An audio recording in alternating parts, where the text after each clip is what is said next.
I have seen countless videos of motorcycle riders and easy riders just having a good ride when all of a sudden they get in an accident and become meat crayons of the asphalt. Even the most careful riders and the not so careful riders will eventually crash. It's not an if, but a when. We've always had all the gear all the time, or ATGAT. I have added other gear that makes me look like I have not added any more. Actually, they make me look like I have less gear.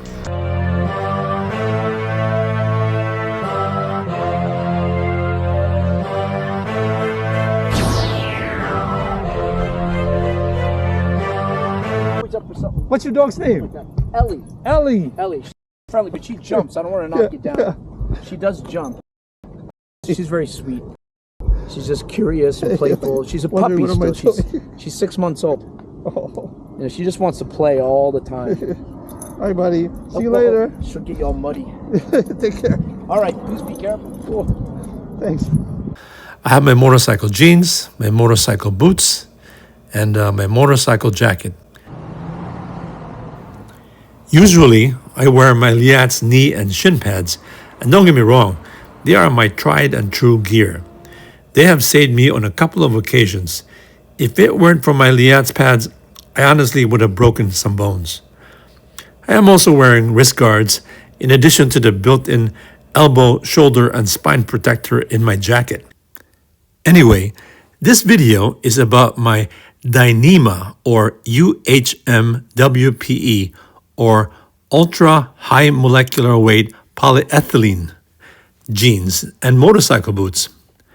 Criteria for good, protective, comfortable jeans that breathe: they should have Dyneema, have elastane for stretch, and have built-in knee and hip pads too for extra protection. Don't confuse Dyneema with Kevlar.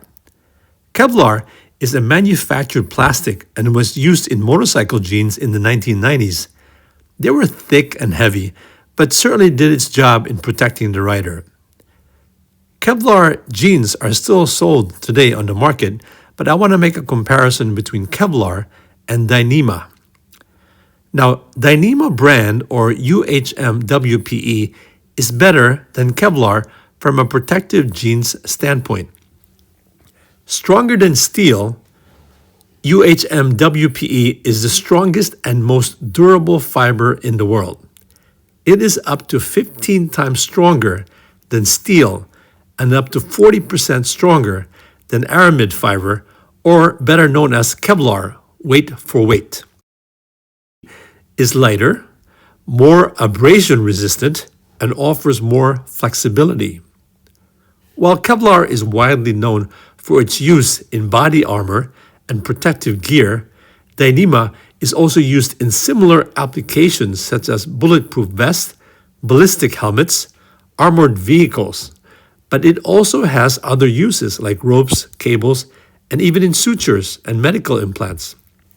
Now, with regards to strength, Kevlar has a higher tensile strength than Dyneema, meaning it can withstand more pulling force.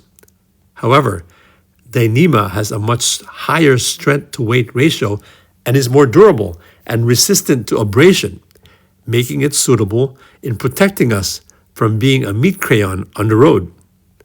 With regards to heat resistance, Kevlar is generally better at withstanding higher temperatures compared to Dyneema, which has a lower melting point. Regarding moisture resistance, Dyneema is more resistant to moisture and water than Kevlar. Regarding flexibility, Dyneema is more flexible than Kevlar.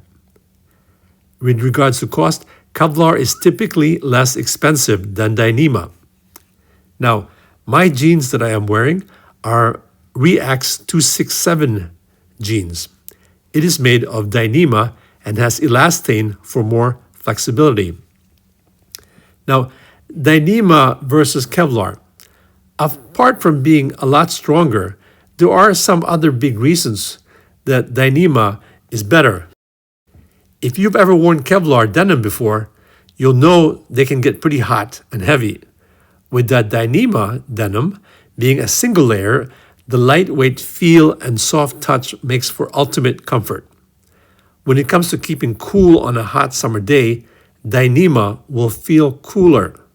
The fibers stay cool against the skin and do not trap air, allowing the skin to breathe. So Dyneema also doesn't absorb water, which means it will wick moisture and sweat away from your skin. Kevlar won't let your skin breathe as well and tends to absorb moisture.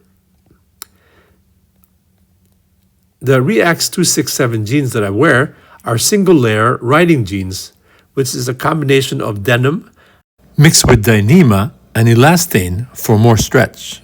Not only does the fabric achieve a AA rating, but it also provides some stretch, especially when we do seated riding. The impact areas are triple stitched, and the included CE Level 2 knee armor uses hook and loop fasteners for full adjustability.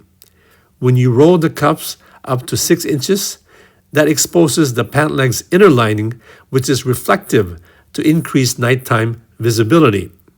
Now, Dyneema jeans can be expensive, like my Reax 267 jeans cost $200, but don't bother spending that much.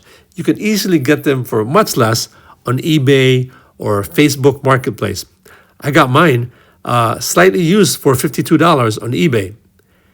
I upgraded the hip pads to D30, which made the hip pads more softer.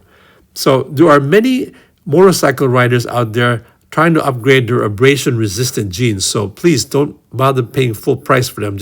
I have tested the jeans riding my big wheel V13 and my medium-sized wheel Commander Mini. Seated riding and moving around in these jeans are relatively comfortable. The hip pads, which I upgraded to D30, which stay really soft until the moment of impact. On impact, they become hard and absorb shock well. So when riding without the motorcycle jacket, it is important to always have elbow and wrist guards. Most common thing that will happen when we crash is we will reach out forward with our hands and forearms. So save those skins and wrists by covering them up. As for the boots, I wanted protective boots that were subtle in appearance, in that I didn't want them to look like motorcycle boots. I got Dyneema motorcycle boots that look stylish and have good ankle support. They are also quite comfortable. I don't even realize I am wearing motorcycle boots. They can even be worn regularly. One of the most common things that happen when we crash is we end up twisting our ankle and having an inversion injury. Now, an inversion injury can result in tears of the ligaments, or worse, breaking the distal tibia and fibula bones that support our weight. Inversion injury is the most common cause of breaking the distal tibia and fibula. Anyway, these high tops provide great support to decrease our chance of these injuries. Not only that, during a long slide after a crash, they can help decrease scraping the skins of our feet as well as breaking the many articulating bones of our feet.